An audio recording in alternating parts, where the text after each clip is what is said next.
Hello and welcome to this Python automation tutorial with me, James from Matador Software, where we're going to be automating LinkedIn with Python and Selenium. A lot of these concepts can be used within other web browser automations, so yeah, really valuable tutorial. We're going to produce something like this. We'll open up LinkedIn, we will add in our username and password automatically and press to sign in. We will click that area where we need to start a post, that pill shape, and then we'll automatically be able to post and you'll see it in your feed. We'll quit the program and add a nice little timestamp within our logs at the end. So the best place to start, selenium.dev/documentation. The documentation for these sorts of things is always the best place to start. Now, you will obviously need to install Selenium, pip install Selenium within your CMD or terminal. But also what you need to know is you need to install a WebDriver. However, if you go into this getting started page within the documentation, you can then install a browser driver. I would go for Chrome. People do use Firefox as well, but they're the two most popular. You can click on this downloads button and then just go to the latest version. So you'll see it down here, 101. And that was last modified on the 1st of April. And just install, whether it's Mac, Windows, whatever it is that you require. That will install as an executable within your system. And you'll need to know that because we'll need to use the path when we first use an instance of this within our script. So we need to install dependencies, as I've commented there at the top. And once you have that done, if you haven't used those before, we need to get the WebDriver path. So as you see me typing there, that's actually just the path. So you can right click with the shift key and you can actually get that address and just paste it in there after driver equals webdriver.chrome. We need to supply a URL. So for us, in this example, that's just a LinkedIn home URL. And then we're going to use that driver because we assigned the WebDriver against it, and we need to get the URL, which we've assigned as LinkedIn. And then afterwards, we just do a time sleep for best practice to let pause at this stage. And as you can see, everything opens up as we expected. So if you haven't done any Python automation before, congratulations, that's the first step, and that's sort of stage one of, I would say, 3 chunks in what we're actually going to do. Now you could add driver.quit at the end, and after that 3-second sleep phase we've got, that will just exit out of the program. If you wanted to, if you were stopping here, if this was enough for you for now, you could also just print a message. So you could say automation complete, for example, or process finished. And now it's going to automatically run the script. The automation happens, it opens up LinkedIn, it quits the process, and you'll see in the log there at the very bottom, you see automation complete and then the time it took. So yeah, first piece of automation, first step for us. And now we're going to go through and build on that and actually learn how to log in, sign in, take our data, enter it, and then move forward and start posting automatically.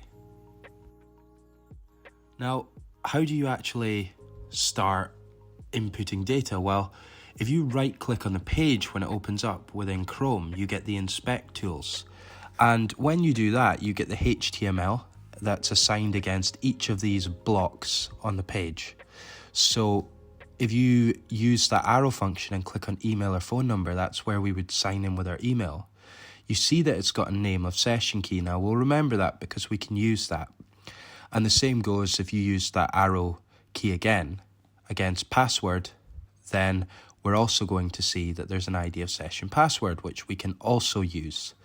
And then equally, we can do the same thing for the sign in button and use the arrow again and sign in, and we can use this again. We might be able to use submit here. There's sign in text, there's sign in form, submit button.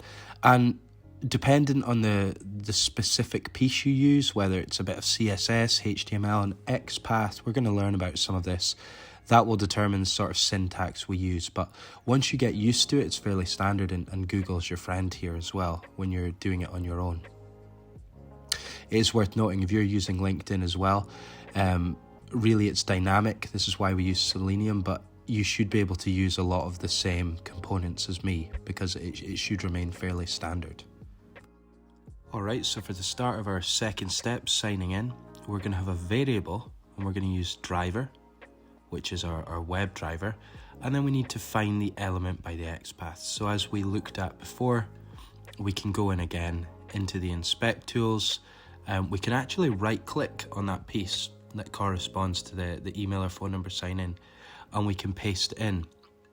Now there is a syntax, quite often XPath is used, so you can follow me in and this will start to make sense as we move along, hopefully. But we're going to use a session key.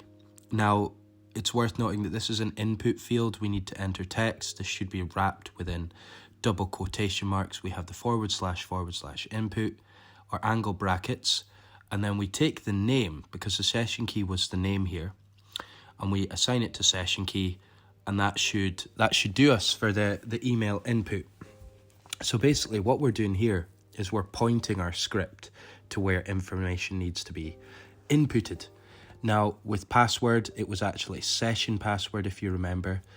But now that we've got where we need to put the information, we actually need the information that we're going to insert and the function to do that, to be able to actually do that.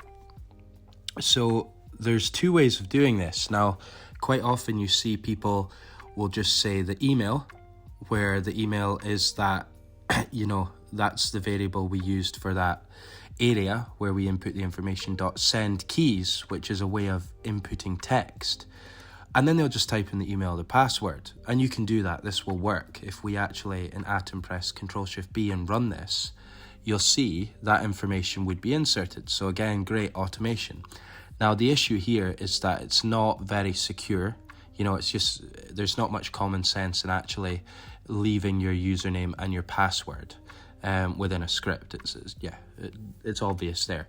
So I'll add a comment, always comment your code. And it's worth noting here that we could have used classes and made this a bit more eloquent, but it's not good if you're following along and you don't have a great understanding of Python. And also, these scripts are designed to be universal, so you can use it over and over again. So we're going to try and make this as clear as possible and something that you can pretty much pick up, edit a little bit and use. So what we can actually do, I made 2 text files earlier within Notepad, as simple as that, and I just put my email in one and my password in the other. And I'll redact my email as we go along because it's my personal and I don't really want to have spam potentially. But yeah, we can read our email and password from separate text files that I created in Notepad, the app within Windows. It's fantastic. So if I type in with open and then I open parenthesis, I'm going to need to provide a path to that text file. So you'll see here I've got the username here. I can actually just, if I click Shift in Windows and right click, that's going to allow me to copy as path instead of just a standard copy. Put R in front of it, it helps it decode it and read it, that string, and just call it my user, so as my user. And what we're saying here is this username variable we're now assigning is essentially just that data. It's just the email in the text file. And then you just need to say email, which we've said before is that area that we're going to input the email in, .send keys, and then equal to username. So basically everything that's contained within that text file, which is my email. And I can do the same with my password. I'll just rename some things to passcode and password. You'll notice there, this will be corrected later on, but I didn't update my path, so it should be desktop/password if you do want to follow along, but that is corrected later. And I can comment out with the hashtag that initial, kind of sloppy, just entering in my email and password within a script, and you'll see that this will be able to read that. So it'll input it. Again, I've redacted my personal email, and great, that's automated. But the next step is, now we need to be able to sign in. So how do we do that? Well, we're going to look at that now. So we can add the time.sleep again to pause at that entering in the data. And then to the submit variable, remember variable, we're just storing information in there. we're saying the WebDriver, and then we want to find this element. We want to find where the button is, but this time we're not entering data, it's a button. So in the XPath, remember we pointed out that we could use submit. So we have, instead of input, it's button, then the angle brackets, we said the type was submit. And then we actually can just append at the end, add on, dot click, open our parenthesis, and that's going to log us in, providing that the username and the password are correct, which they should be. And then again, if we want to pause there, we can add in a time sleep and go from there. So that should actually get us into LinkedIn. We've entered the username, the password, and we can now sign in. Fantastic. So we're in LinkedIn. You'll see a black square there. I'm just saving any, for privacy, I'm redacting any messages. But the point is, this is what you will see. It should work correctly. You'll see Chrome's being controlled by automated test software, Selenium within Python. And we're actually in LinkedIn now. So fantastic. Stage 2 sort of complete.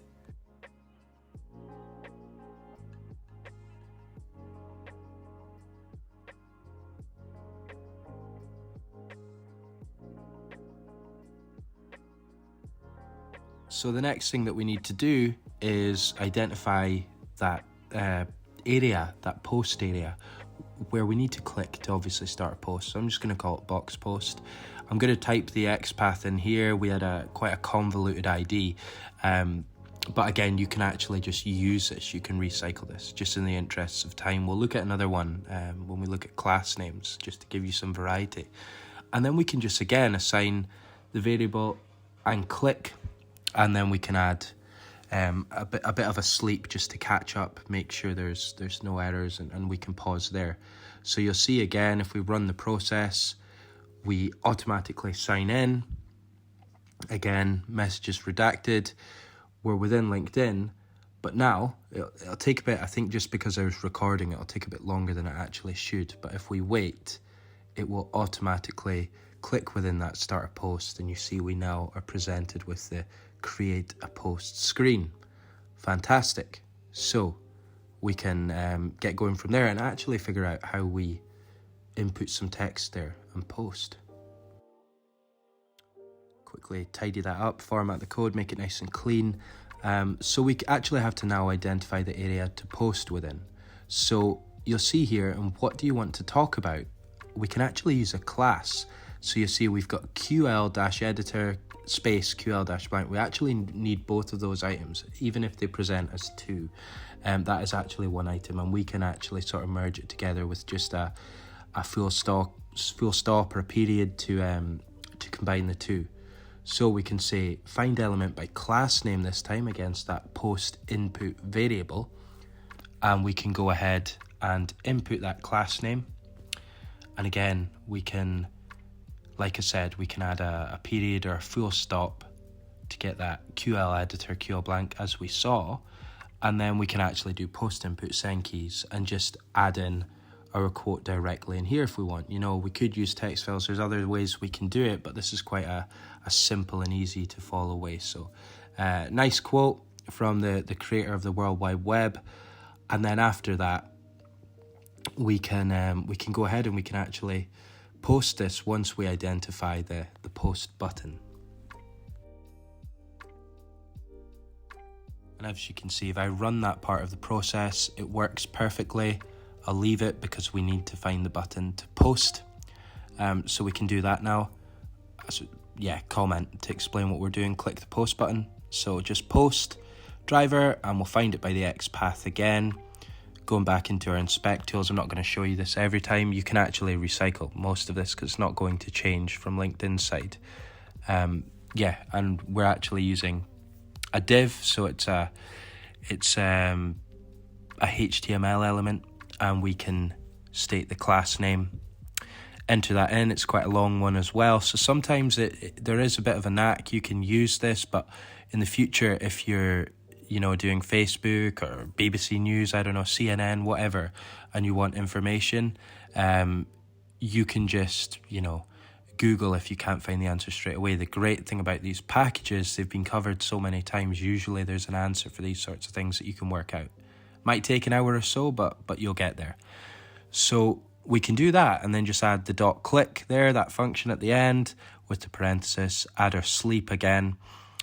And now I'm just going to go through and do sort of a nice polishing touch to add to the log. You'll see my log's not clean. There's a deprecation warning in Atom. I wouldn't worry. Find element by XPath is how this is mainly covered, so I wanted to be consistent with previous content creators. But what we're actually going to do now is take a variable of today to get the date time, and then in my new updated date time, I'm going to convert it to string format, and I'm specifying that I want it month, day, year, and then I want my hours, minutes, and seconds. And what this will do at the end, when the program's finished running, we go into that quit stage with the driver, we can actually print, merge together text in this time. So we could say posted successfully at, we need a comma before we move on to that variable, add it in, and that's going to combine the two pieces of information. And then at the very end, we can just say that we want to stop running the script, driver.quit, fine. And from there, things should work smoothly. If we run the process fully, we'll sign in. We can go through. You'll see that I can start a post. I've zoomed in there. That will start automatically. Again, we get the post. You see, it posts within my screen. We quit the process, and then it says posted successfully and the date and time. So yeah, quite actually a comprehensive. I haven't seen posting on LinkedIn covered much before in automation. So a lot of core principles that you can apply universally. You can reuse the script. If you've got any comments or want to see this, let me know. And as usual, please feel free to like, comment, subscribe, and share. Thank you.